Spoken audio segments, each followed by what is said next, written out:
ناظرین السلام علیکم، میں ہوں احسن رضا اور آپ دیکھ رہے ہیں ہمارا خصوصی پروگرام۔ آج کے اس پروگرام میں ہم ایک ایسے سوال پر بات کریں گے کہ جو ہمارے فار لاسٹ کئی ڈیکڈز وہ ہمارے انڈر ڈسکشن ہی ہے، اور لیکن اس کا جو تعلق ہے ہمارے فیوچر سے بہت جڑا ہوا ہے۔ وہ کیا ہے کہ جی پاکستان میں بہت سے پروجیکٹس کنسیو کیے جاتے ہیں، منصوبے بنائے جاتے ہیں، پھر کمیشن بنتے ہیں، پھر آج کل ٹاسک فورس کمیٹیز بنائی جاتی ہیں، ریفارمز کمیٹی ہوتی ہیں، ریفارمز اناؤنس کی جاتی ہیں، مگر نتیجہ کچھ نہیں نکلتا۔ ابھی پچھلے دنوں ایک بحث چھڑی، ہمارے انٹیریئر منسٹر محسن نقوی صاحب نے بیان دیا کہ جی یہ سسٹم کولیپس کر چکا ہے، اور آگے انہوں نے اس کا جو سلوشن بتایا کہ جی ہمیں نیو پروونسز کریٹ کرنے چاہیے۔ اب جہاں تک ہے جی سسٹم کولیپس کر چکا ہے، تو اس پہ بائی اینڈ لارج ایک ایگریمنٹ دکھائی دیتا ہے پوری ہماری نیشن کا، لیکن آگے اب سلوشن کیا ہے کہ اس کا سلوشن سسٹم جو ہے اس کو ٹھیک کیسے کرنا ہے؟ کیا ہمارا جو ایشو ہے وہ لیک آف ریسورسز ہے یا لیک آف لیڈرشپ ہے یا کوئی اور ایشو ہے؟ تو اس پہ آج ہم بات کریں گے۔ ہمارے ساتھ موجود ہیں ڈاکٹر فرید ملک صاحب، اور یہ پروگرام انہی کے ایک آرٹیکل کی بیس پہ ہے جو منٹ مرر میں پبلش ہوا ہے۔ ڈاکٹر صاحب پروگرام میں خوش آمدید۔ تو ڈاکٹر صاحب، آپ نے اپنا جو آرٹیکل ہے، میں نے اس کو بہت انجوائے کیا، آپ نے اس کا جو انٹرو ہے وہ آئنسٹائن اور اسٹیو جابس کے اس سے کیا، دو اس سے، تو آپ کا یہ پیغام اس میں کیا پیغام دینا چاہ رہے تھے؟ جی دیکھیں، جو in a world driven by technology, only thing permanent is change. تو پھر چینج کے لیے آپ کو تیاری کرنی پڑتی ہے۔ چینج اس طرح نہیں آتا، اس کے لیے آپ کو ایک پورا فریم ورک ڈیولپ کرنا پڑتا ہے، چینج مینیجرز تیار کرنے پڑتے ہیں، ایک گیم پلان ہونا چاہیے، آپ کی ول ہونی چاہیے to deliver, to make a difference. صحیح، اچھا، پھر یہ ہے کہ ٹرانزیشن ہمیشہ بڑی مشکل ہوتی ہے، from one system to another system, یعنی ایک جو اسٹڈی اسٹیٹ سسٹم چل رہا ہے اس کو آپ نے چینج کر کے دوسری طرف جانا ہے، تو اس کو آپ کس طرح اسٹیئر کریں گے؟ تو یہ ساری جو چیزیں، چینج اتنا آسان نہیں ہوتا، تو ہم ہمیشہ اوور سمپلیفائی کر دیتے ہیں اور نعرے اور بڑکے مار دیتے ہیں کہ جی یہ کر دیں گے، وہ کر دیں گے، اور جی وہ کبھی ہم کہتے ہیں وہ نیشنل ریکنسٹرکشن بیورو بنا دیں گے، اور کبھی کہتے ہیں ڈیولوشن کر دیں گے، کبھی ہم کہتے ہیں نیشنل کمیشن ہیومن ڈیولپمنٹ ہو جائے گی، لوگوں کو ہم پڑھا لکھا دیں گے 5 سال میں، اس لیے کر دیں گے، وہ کر دیں گے، مگر جو ہوم ورک ہے، جو پیرافینیلیا ہے، جو تھنکنگ، جو لوگ آپ کو چاہیے، جو چینج مینیجرز آپ کو چاہیے، وہ ہم تیار نہیں کرتے۔ اگر آپ علی گڑھ موومنٹ بھی دیکھیں اپنا سر سید احمد خان کی، وہ ایک بڑی لانگ ڈران ایک موومنٹ تھی، یعنی وہ شروع ہوئے غدر کے بعد 1857 سے، پھر وہ انہوں نے وہ مین اسٹریم میں مسلمانوں کو لانے کی کوشش کی، پہلے اسکول بنائے، پھر کالج بنائے، پھر یونیورسٹی بنائی جس نے چینج مینیجرز پیدا کیے، پھر وہ لوگ لے کے چلے، موومنٹ بھی چلائی، پاکستان میں بنانے میں، پاکستان کو چلانے میں ان کا بڑا ایک رول تھا۔ تو ایک پورا ایک پروسیس تھا جو چلا، جو تقریباً 70-80 سال پہ محیط تھا۔ تو یہ چینج آسان نہیں ہوتا، خاص طور جب اتنے انٹرینچ اسٹیٹس کو ہے، اتنی نیگیٹو فورسز ہیں آپ کے سسٹم میں جو چینج نہیں چاہتی، تو اتنا آسان نہیں ہے یہ۔ ہم اس کو اوور سمپلیفائی کرتے ہیں اور انڈر ایسٹیمیٹ کرتے ہیں اس کے چیلنجز کو۔ اس لیے میں نے اگزامپل آئنسٹائن کا بھی دیا اور اسٹیو جابس کا بھی دیا۔ آئنسٹائن یہ کہتا تھا کہ اسی تھنکنگ سے، انہی لوگوں سے آپ چینج لانے کی کوشش کریں، وہ نہیں آئے گا۔ یعنی اگر ہماری بیوروکریسی ہے، اگر انہی کو آپ نے استعمال کرنا ہے فار چینج مینیجر، تو چینج فارگیٹ اباؤٹ چینج۔ دوسرا اسٹیو جابس یہ کہہ رہا ہے کہ جی اگر آپ if you can't lead then you should get out of the way. ہم وہ بھی نہیں کرتے، یہ چھوڑتا ہے کوئی نہیں ہے، چپڑاسی کی نوکری کوئی نہیں چھوڑتا، تو کجا پرائم منسٹر یا پریزیڈنٹ کی یا منسٹر کی کوئی استعفیٰ دینے کا سوال ہی پیدا نہیں ہوتا۔ نہ ڈیلیور کرنا ہے، وہ پنجابی میں کہتے ہیں نہ کھیڑیں گے نہ کھیڑیں دے آگے۔ تو یہ اس طرح چینج نہیں آتا۔ تو چینج ضروری ہے، اور مگر it is complex, it is not simple. یہ کافی مشکل کام ہے۔ میں نے ایران میں خود دیکھا، جب انقلاب آیا 79 کا، تو انہوں نے جو شاہ کا نظام تھا، جو سسٹم تھا، اس میں اوپر لوگوں کو سزائیں بھی دی، پھانسیاں بھی ہوئیں، مگر انہوں نے نظام کو چلنے دیا، اور ہر دفتر میں انہوں نے اپنے گارڈز بٹھا دیے، ریولیوشنری گارڈز، وہ ایک تمبو میں باہر بیٹھے ہوتے تھے، تو وہ سسٹم، وہ جو پیپر ورک، فائل ورک بھی چل رہا ہوتا تھا، اور لوگوں کو جو ریلیف ہے وہ لوگ دے دیتے تھے۔ جو ایگزسٹنگ سسٹم تھا، جو نہیں جو انہوں نے بنایا تھا، جو ریولیوشنری گارڈ تھے. دیکھیں یہ تو فار ایگزامپل مجھے پیٹرول چاہیے تھا، اب شام کا وقت اندھیرا ہو رہا ہے، میں ٹریول کر رہا ہوں ایران کے تھرو، تو میں نے پوچھا، میں نے کہا پیٹرول کہاں سے ملے گا؟ انہوں نے کہا یہ تو راشننگ ہے، تو جو راشن کا انچارج ہے اس کے پاس آپ کو جانا پڑے گا. اچھا، تو میں نے کہا اس کے بعد میں کس طرح جاؤں؟ اس نے کہا جی ریولیوشنری گارڈ بیٹھے ہوئے ہیں، ان کے پاس جائیں، یہ لے جائیں گے آپ کو. تو میں ان گارڈس کے پاس گیا، وہ 2 گن مین میرے ساتھ بیٹھے گاڑی میں، ہم وہ جو تھا انچارج کے گھر چلے گئے رات کو. دروازہ کھڑکایا، اس نے کہا مہمان خارجی، ان کو پیٹرول چاہیے، ان کو کوپن دو. اس نے مجھے کوپن دیا، میں جا کے پیٹرول ڈلا دیا. تو میرا مطلب انہوں نے 2 نظام پیرل چلائے. ایک وہ تمبو کے اندر وہ لوگ بیٹھے ہوئے تھے جو انقلاب کے لوگ تھے، جو چینج لے کے آئے تھے، جو اینٹی اسٹیبلشمنٹ تھے. تو اسٹیبلشمنٹ کو انہوں نے ڈسٹرب نہیں کیا، آہستہ آہستہ اس کو فیز آؤٹ کر دیا. صحیح، یہ دس واٹ دے ڈڈ. تو چینج اتنا آسان نہیں ہوتا. یا تو ہم اب جس طرح امریکہ نے کیا کہ وہ جس دن آزاد ہوئے انہوں نے انگریز کی ہر چیز ختم کر دی، انہوں نے وہ سسٹم ہی بند کر دیا. انہوں نے کہا جی فائلیں جلاؤ، سارے قانون ختم، ان کی وردیاں اتراؤ، ان کی پیٹیاں اتراؤ، you start all over again. یا تو ہم وہ کریں، وہ گاڑی، وہ انگریز گاڑی لیفٹ پہ چلاتا ہے، ہم رائٹ پہ چلائیں گے، ہم کوئی انگریز کا کام نہیں کریں گے. ہم نے وہ بھی نہیں کیا، ہم انگریز کا کام بھی چلتے جا رہے ہیں، انگریز کا نظام بھی چلاتے جا رہے ہیں. اس کے ساتھ ہم کہہ رہے ہیں یہ چینج بھی لانا ہے. وہ کون لائے گا؟ Where are the change managers? کون لوگ ہیں جن کو آپ نے تیار کیا ہے، جن میں وہ کیپیسٹی ہے، کیپیبلٹی ہے وہ چینج لانے کی. میں نے اپنے آرٹیکل میں وہ مشرف صاحب کے زمانے کا ذکر بھی کیا ہے، جو نیشنل ریکنسٹرکشن بیورو انہوں نے بنائی تھی، اس کو ایک جنرل صاحب ہیڈ کر رہے تھے. تو انہوں نے، کیونکہ میں اخبار میں لکھتا تھا کافی اس وقت ریگولرلی، تو انہوں نے مجھے بھی بلایا ان پٹس لینے کے لیے. تو میں جب ان کو ملنے گیا تو وہ بڑے اپ بیٹ تھے کہ جس طرح کوئی وہ تالی بجائیں گے تو چینج آ جائے گا. تو وہ مجھے کہنے لگے کہ ہم 50 سال ہم غلط ڈائریکشن میں جا رہے تھے، بس میں نے ڈائریکشن بدل دیا ہے، اب ہم صحیح ڈائریکشن میں جائیں گے اور میں ڈیولوشن کروں گا اور نیچے تک پاور دے کے جاؤں گا. اور اس طرح کی کافی انہوں نے تقریر کی انہوں نے. تو میں نے کہا اچھا جی، میں بڑی خوشی ہوئی، آپ کا پلان بڑا اچھا ہے، امپلیمنٹ کون کرے گا؟ تو فوراً بولے بیوروکریٹس. میں نے کہا جی what have they implemented in 50 years? میں نے کہا اب مجھے بتائیں why will they implement something which is taking away their own powers? وہ کیوں امپلیمنٹ کریں گے؟ ٹھیک. پھر وہ ذرا تھوڑے پھر مجھے کہنے لگے یہ دیکھیں میرا کام ہے پلان بنانا، امپلیمنٹیشن جو ہے وہ 3rd فلور پہ چیف ایگزیکٹو کا سیکرٹری وہاں جائے، اب ان سے ڈسکس کریں. میں کہ جی دین ویلکم ٹو اسلام آباد. یہاں تو this is an archive of field plans تو وہاں پر بڑے ہیں اسلام آباد میں. اصل چیز ہے کہ امپلیمنٹ کس طرح ہوگا اور کون امپلیمنٹ کرے گا.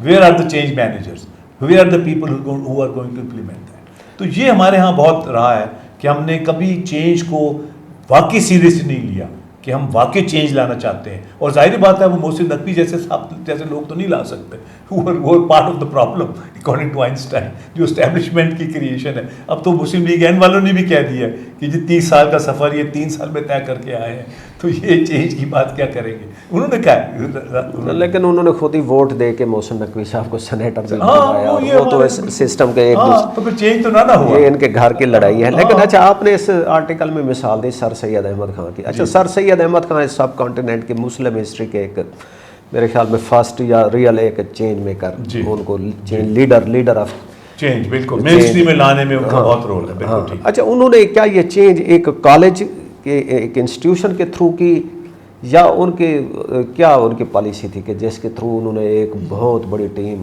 کھڑی کر دی؟ یہ بڑا انٹرسٹنگ فیکٹ ہے کہ غدر کے بعد 1857 کی وار آف انڈیپینڈنس کے بعد جو مسلمان ہیں وہ بہت ڈپریس تھے. تو سر سید احمد خان اس وقت نئے ریٹائر ہوئے تھے ایسٹ انڈیا کمپنی سے، تو انگریزی انہیں آتی تھی. تو انہوں نے ایک کتاب لکھی جو ہسٹورک بلڈنگس تھیں دہلی میں جو مسلمانوں نے بنائی تھی. تو وہ اس کتاب کے ذریعے مسلمانوں کو موریل بلڈ کرنا چاہ رہے تھے. اس کتاب کا دباچہ لکھنے کے لیے انہوں نے مرزا غالب کو کہا. اس وقت ان کا اوور لیپ تھا کوئی 10 سال کا. تو جب مرزا غالب کو دباچہ لکھنے کے لیے کہا تو مرزا غالب کو کتاب کو پسند نہیں آئی. انہوں نے سر سید کو یہ کہا کہ اگر تم نے مین اسٹریم میں لانا ہے مسلمانوں کو تو اس کے لیے تم ایجوکیشن پہ فوکس کرو. اچھا یہ غالب کا آئیڈیا تھا. بالکل یہ بڑے کم لوگوں کو یہ میں نے خاص یہ چیز ریسرچ کر کے میں یہاں تک پہنچا اور یہ ہسٹوریکل فیکٹ ہے. مرزا غالب نے انہیں کہا کہ تم اگر واقعی چینج لانا چاہتے ہو تو تم مسلمان تو ایجوکیشن سے شروع کرو، برنگ ان دا مین، ایجوکیشن کے ذریعے مین اسٹریم میں ہی آئیں گے. پھر انہوں نے پہلے اسکول کھولے، محمد اینگلو اورینٹل اسکول کھولا، پھر کالج کھولا. پھر وہ میں خیال 1920 میں وہ علی گڑھ یونیورسٹی بنی. پھر وہ لوگ جو وہاں سے پڑھ کے نکلے انہوں نے جدید علوم بھی حاصل کیا اور ان کے ذہن میں چینج بھی تھا کہ اس نئے دنیا میں ہم نے کس طرح آزادی حاصل کرنی ہے. تو وہ لوگ جو لے کے نکلے. تو میں نے کچھ سال پہلے ریسرچ کی تھی یونیورسٹیز پہ. تو جب میں نے ریسرچ کی تو بڑی کم یونیورسٹیز ہیں دنیا میں جنہوں نے بڑا میجر امپیکٹ کیا ہے سوسائٹی پہ. ان میں ایک علی گڑھ یونیورسٹی تھی, ایک یونیورسٹی آف کیلیفورنیا برکلے اور یونیورسٹی آف شکاگو. یہ 3 یونیورسٹیز جو ہیں یہ بہت سٹینڈ آؤٹ کرتی ہیں جنہوں نے بہت میجر امپیکٹ ہوا جس کا سوسائٹی پہ. علی گڑھ نے پاکستان بنانے میں بہت میجر رول تھا, انہوں نے اکنالج کیا. برکلے اور جو شکاگو یونیورسٹیز تھیں انہوں نے اینٹی ویٹنام موومنٹ جو تھی وہاں شروع ہوئی اور ویٹنام وار کو بند کرانے میں ان کا بڑا رول تھا. تو یونیورسٹیز کا ایک رول ہوتا ہے, ٹھیک, اسی لیے یونیورسٹیز بنائی جاتی ہیں کہ وہاں تعلیم جو ہے اس کا مقصد ہوتا ہے آپ کے ذہن میں بغاوت پیدا کرنا. بغاوت کا یہ نہیں مطلب کہ آپ نے کو آگے لگا دینی ہے یا توڑ پھوڑ کے. بغاوت کا مطلب ہے کہ ایگزسٹنگ سسٹم کو چیلنج کرنا, یہ تعلیم کا مقصد ہے. اور جب یونیورسٹیز جو ہیں وہ ایسے لوگ پیدا کرتے ہیں جن کے دماغ روشن ہوتے ہیں, وہ نیا راستہ تلاش کرتے ہیں ملک اور قوم کو آگے لے جانے کے لیے, یہ یونیورسٹی کا کام ہے. اور انفارچونیٹلی ہماری کسی یونیورسٹی نے یہ رول پیدا نہیں کیا, آج تک نہیں یہ رول پلے کیا. اچھا, ابھی آپ بات کر رہے تھے کہ اینٹی ویتنام وار جی ادھر سے موومنٹ جی, تو اب یہ امریکہ کہاں آن پہنچا ہے کہ ابھی بھی ہم نے ریسنٹلی دیکھا 2 سال پہلے جی کہ امریکن یونیورسٹی ہی تھی یہی آؤٹ آف آئیوی لیگس کی جو کہ انہوں نے اینٹی وار یہ جو ہے غزہ وار ایک بہت بڑی موومنٹ کی جی.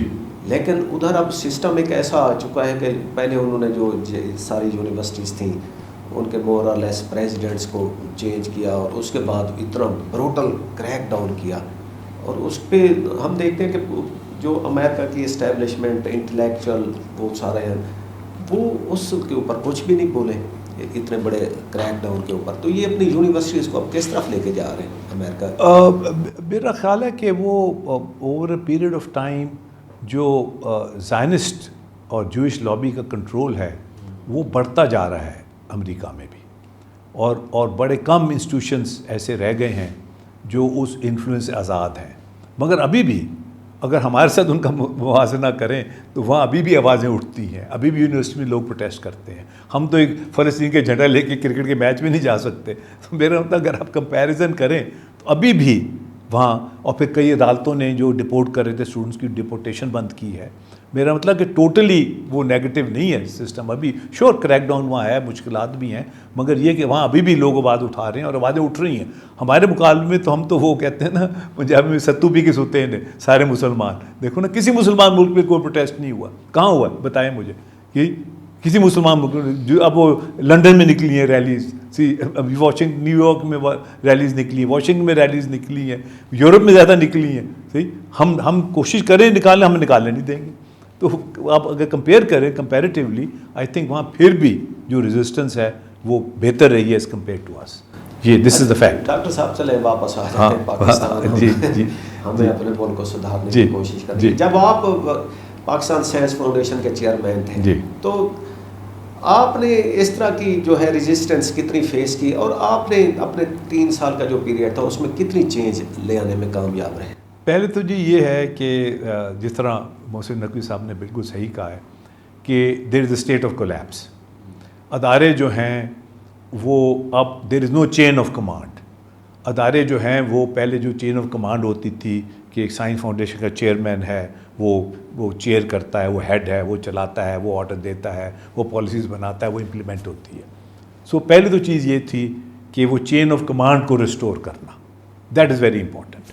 تو سب سے پہلے جو میں نے جب کوشش کی کہ ہم خالی جو پوزیشنز ہیں ان پہ ہم ریکروٹمنٹ کریں, لوگوں کو لے کے آئیں میرٹ کے اوپر. یہ بڑا امپورٹنٹ ہے, میرٹ پہ لوگوں کو ریکروٹ کرنا از اے ویری امپورٹنٹ اسٹیپ. تو جب بھی میں کو پوچھوں کسی سے کہ کام کیوں نہیں, کہ جی وہ شارٹیج ہے جی, وہ ویکینسیز ہیں, وہ آفسرز نہیں ہیں.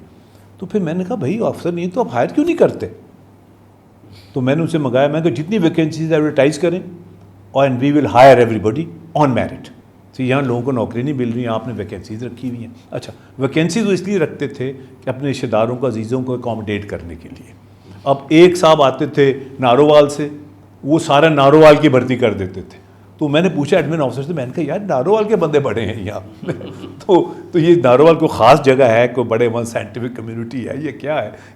تو وہ اس کا کوئی جواب نہیں تھا کیونکہ وہ نارووال کے تھے, تو وہ خود بھی نارووال کے تھے. تو وہ انہوں نے پھر بڑا انٹرسٹنگ, پھر مجھے آرام سے آ کے انہوں نے بتایا, کہ جی دیکھیں آپ آتے ہیں شہروں سے, وہ شہروں میں ایک ڈفرینٹ کانسیپٹ ہوتا ہے, ایک میرٹ کا کانسیپٹ ہوتا ہے, ایک کچھ اصولوں کا کانسیپٹ ہوتا ہے. اب اگر میرا نارووال کا ایک گرائی آئے گا نوکری کی تلاش میں اور اس کو نوکری نہیں ملے گی تو وہ میرا وہاں حقہ پانی بند ہو جائے گا, میری وہاں ناراضگی ہو جائے گی, تو ہمیں اکوموڈیٹ کرنا پڑتا. تو انہوں نے باقاعدہ ایڈمٹ کی یہ بات.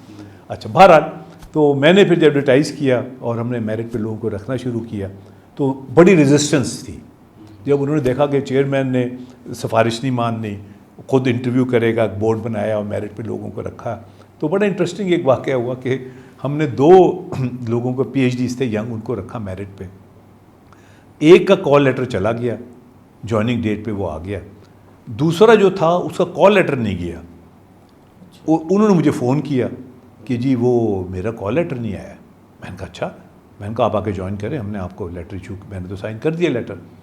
تو جب میں نے انکوائری کنڈکٹ کی تو وہ کیا کیا انہوں نے کہ یہ بڑا یار لوگ کیا کرتے ہیں, غلط ایڈریس پہ کال لیٹر بھیج دیتے ہیں. ساری بات ہے کہ اس کو ریسیو نہیں ہوگا تو وہ بیچارہ جوائن نہیں کرے گا. تو میں نے انکوائری کنڈکٹ کرائی تھی, اور پھر then I to remove the admin officer. دیکھیں نا, پوائنٹ یہ ہے کہ ہر اسٹیپ پہ آپ کو وہ کہتا ہے نا کہ you have to stick your head out. There is a state of collapse, ایک ڈس آرڈر ہے, یہ بالکل محسن نقوی صاحب ٹھیک کہتے ہیں کہ ایک ڈس آرڈر ہے جو ہمارے ہر ادارے کے اندر موجود ہے. اس کو آپ نے کریکٹ کرنا ہے. جو مافیاز ہیں جن کا کنٹرول ہے ان سے آپ کو اداروں کو نکالنا ہے.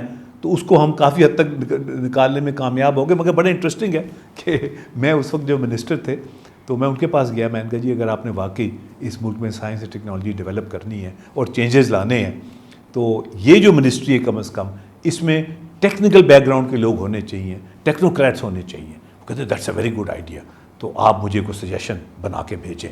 تو میں کہا جی ٹھیک ہے. میں نے جا کے جاب ڈسکرپشن لکھی, secretary, addition secretary, joint secretary, یعنی ٹاپ 3 لوگ, گریڈ 22, گریڈ 21 اور گریڈ 20 کے. منسٹر کو سپیئر کر دیا. نہیں, منسٹر تو خیر الیکٹڈ ہوتا ہے نا, وہ تو خیر وہ دیٹ از آل رائٹ کیونکہ وہ الیکٹڈ ہوتا ہے. اچھا, تو میں نے یہ 3 کی جو امپلائیز ہوتے ہیں منسٹری کی, میں نے بلا کے جاب ڈسکرپشن ان کو میں نے بنا کے اگلے ہفتے بھیج دی. ان کا یہ خیال تھا پتہ نہیں کب آئیں گی جاب ڈسکرپشن, تو معاملہ ٹل جائے گا, مگر ہم تو ٹلنے والے نہیں ہیں, آپ کو تو پتہ ہے. تو میں نے بنا کے فٹافٹ بھیج دی. اب اس پہ کوئی جواب نہ آئے تو میں 2 ہفتے کے بعد منسٹر صاحب کو ملنے گیا. میں نے کہا جی وہ میں نے جاب ڈسکرپشن بھیجی تھی تو اس پہ کوئی ایکشن نہیں ہوا. کہتے وہ میں نے سیکرٹری صاحب کو فارورڈ کر دی ہیں. تو میں نے کہا جی سیکرٹری صاحب کو فارورڈ کر دی ہیں؟ میں نے کہا ان کو کیوں فارورڈ کی ہیں؟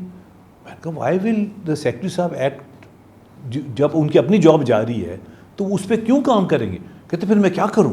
میں نے کہا جی آپ کے پریزیڈنٹ صاحب سے بڑے تعلقات ہیں اور غالباً ان سے کوئی عزیز داری بھی تھی مشرف صاحب سے ان کی. میں نے کہا پریزیڈنٹ صاحب سے اپروول لیں, اخبار میں اشتہار دیں اور میرٹ پہ یہ لوگوں کو ہائر کر لیں, as simple as that. No no no no no you know. اچھا وہ ایک دم, تو میرا مطلب کہنے کا یہ ہے کہ nobody is willing to stick their head out, جو ہم کہتے ہیں نا, وہ پنجابی میں کہتے ہیں سولی تے چڑھنا پہنتا ہے. جو اس وقت حالات ہے وہ آرڈر ریسٹور کرنے کے لیے آپ کو جو ایفرٹ چاہیے وہ کوئی کرنے کے لیے تیار نہیں ہے. تو یہ گراؤنڈ ریئلٹیز ہے. چینج اتنی آسانی سے نہیں آتا. یہ ہم سمجھتے ہیں کہ جی وہ تالی بجائیں گے تو چینج آ جائے گا, اوور سمپلیفیکیشن کریں گے تو چینج آ جائے گا. ہم نے ایوب خان کی بیسک ڈیموکریسی سے, مشرف صاحب کی ڈیولوشن پلان سے, نیشنل ہیومن ڈیولپمنٹ سے بے شمار ادارے بنے, بے شمار ہوا. ہوتا ہے اگر آپ اس وقت پریزیڈنٹ صاحب سے ملتے جی اور ان تک یہ وہ چیز چلی جاتی تو وہ ہو سکتا ہے کہ وہ سائنس اینڈ ٹیکنالوجی کے منسٹری میں کوئی چیز لے آتے, کیونکہ پیپل ایٹ لیسٹ مشرف صاحب تو کچھ چینج لانا چاہ رہے تھے. یہ بھی بڑا انٹرسٹنگ اب آپ نے کیونکہ چھیڑ دی یہ بات. I agree with you, Musharraf صاحب واز ویل میننگ اور وہ چینج لانا چاہتے تھے, مگر یہ بڑا پرابلم ہوتا ہے. یہ میں نے نوٹس کیا کہ خاص طور پہ جو ڈیفینس سے لوگ آتے ہیں وہ ان پٹس پہ بہت ریلائی کرتے ہیں, جو نیچے سے ان کو ان پٹس آتی ہیں اس پہ بہت ریلائی کرتے ہیں اور اپنے انالیسس بہت کم کرتے ہیں. یا تو ان میں کیپیسٹی نہیں ہوتی انالیسس کرنے کی, یا they are not use to it, it's not required. کیونکہ جب آپ گیم پلان بناتی ہیں, جنگ میں جاتے ہیں تو نیچے سے فیڈ بیک آتی ہے, جی کہاں آپ نے اٹیک کرنا ہے, کہاں دشمن کم ہے, کہاں زیادہ ہے, تو آپ اس حساب سے فیڈ بیک پہ چلتے ہیں. تو میری جب ان سے 2-3 میٹنگز ہوئیں تو جب بھی میں نے ان سے کوئی بات کرنے کی کوشش کی تو مجھے کہتے تھے نہیں مجھے تو وہ لیاقت جی تو ہی کہتا ہے جی بجلی تو وہاں پر بڑی سرپلس ہے، بجلی کا تو مسئلہ ہی کوئی نہیں ہے. اچھا جی. تو میں نے پھر سائنس اینڈ ٹیکنالوجی وہ جو منسٹر صاحب کہہ رہے ہیں کہ every thing is very good اور ہم بڑا انڈسٹری کے ساتھ لیزاؤں کر رہے ہیں اور بڑی ٹرانسفر آف ٹیکنالوجی ہو رہی ہے. تو وہ بہت ریلائی کرتے تھے منسٹروں پہ، ان کی فیڈ بیک پہ. تو ان کے نزدیک ان کا جو فیڈ بیک تھی وہ زیادہ امپورٹنٹ تھی بنسبت کے چیئرمین سائنس فاؤنڈیشن کے، کیونکہ I was not part of his team. دیکھو نا، میں ایک سیپریٹ ادارے سے بلانگ کرتا تھا. تو یہ ہمارے پاس بہت پرابلم ہے کہ ہماری جو لیڈرشپ بھی آتی ہے ان میں انالیٹیکل سکلز نہیں ہوتے، انالیسز نہیں کرتے. اچھا اب ایک اور ایگزامپل دوں میں شہباز شریف صاحب کا. اب تو خیر پرائم منسٹر ہیں، تو جب یہ چیف منسٹر تھے تو ایک میٹنگ ہماری ہو رہی تھی کالا باغ آئرن اور کی ڈیولپمنٹ کے لیے. تو چیف منسٹر ہاؤس میں میٹنگ ہو رہی تھی. تو میٹنگ جو ہی ختم ہوئی تو شہباز صاحب نے وہ کہا جی کہ وہ آپ کولے کے پلانٹ لا کے لگائیں یا بجلی بنائیں. تو چائنا نے جتنے پلانٹ آبسلیٹ کیے ہیں وہ آپ اٹھا کے لے آئیں اور یہاں لا کے لگائیں، اور جتنے ہمارے یہ ہیں انڈسٹریل کمپلیکسز یہاں بجلی بنائیں. تو میں بھی بیٹھا تھا میٹنگ میں. تو جو ان کے ایڈوائزر تھے، کنسلٹنٹس تھے، وہ بولے کوئی نا. اور میں بیٹھا ہوا، میں نے کہا سر ایکسکیوز می، اگر چائنا نے کوئی چیز آبسلیٹ کی ہے تو اس کی کوئی ویلیویشن ہونی چاہیے. اگر ہم وہ اٹھا کے یہاں لگا دیں اور انوائرمنٹل ڈیگریڈیشن ہو جائے، جہاں لوگ بیمار ہونے شروع ہو جائیں، کیونکہ چائنیز اتنی آسانی سے کوئی چیز کو وہ چھوڑتے نہیں ہیں. آپ کیا باتیں کر رہے ہیں، ہمیں بجلی چاہیے.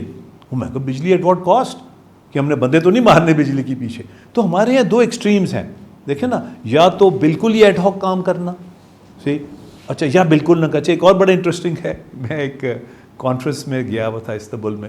تو وہ کانفرنس تھی کہ اگر ہم نے کوئلہ جلانا بند نہ کیا تو by the end of this century half of this living species دنیا میں ختم ہو جائیں گی. یعنی میں نے بچوں کو کہا کریں گے جی یہاں چیتے بھی ہوتے تھے، یہاں شیر بھی ہوتے تھے، لیونگ اسپیشیز آدھی ختم ہو جائے گی. کانفرنس میں باقاعدہ ہوا. اچھا میں کانفرنس سے فارغ ہو کے جب ایئرپورٹ پہ آیا تو ایک منسٹر صاحب بیٹھے ہوئے تھے وہاں. اچھا، اور منسٹر صاحب کے ساتھ ایک میرے دوست بیٹھے ہوئے تھے بچپن کے کلاس فیلو. تو گپ شپ ہوئی، ہم نے بیٹھ کے کافی پی. تو میں نے کہا یہ اچھا موقع ہے. میں نے منسٹر صاحب کو بریف کیا. میں نے کہا جی دیکھیں یہ میں ابھی کانفرنس سے آ رہا ہوں اور انہوں نے یہ کہا ہے، اور آپ یہ جو کولے کے پلانٹ یہاں لگا رہے ہیں پنجاب میں کوئلہ جلا کے بجلی بنانے کا، یہ آپ تھوڑا خیال کریں، یہ کانفرنس میں ہے. تو وہ کہنے لگے کیوں نہ بنائی جی اسی بجلی، کولے نہ سیدھے بنانی ہے صحیح. تو میں نے کہا جی میں کانفرنس کا آپ کو بتا رہا ہوں، یہ دنیا یہ کہہ رہی ہے.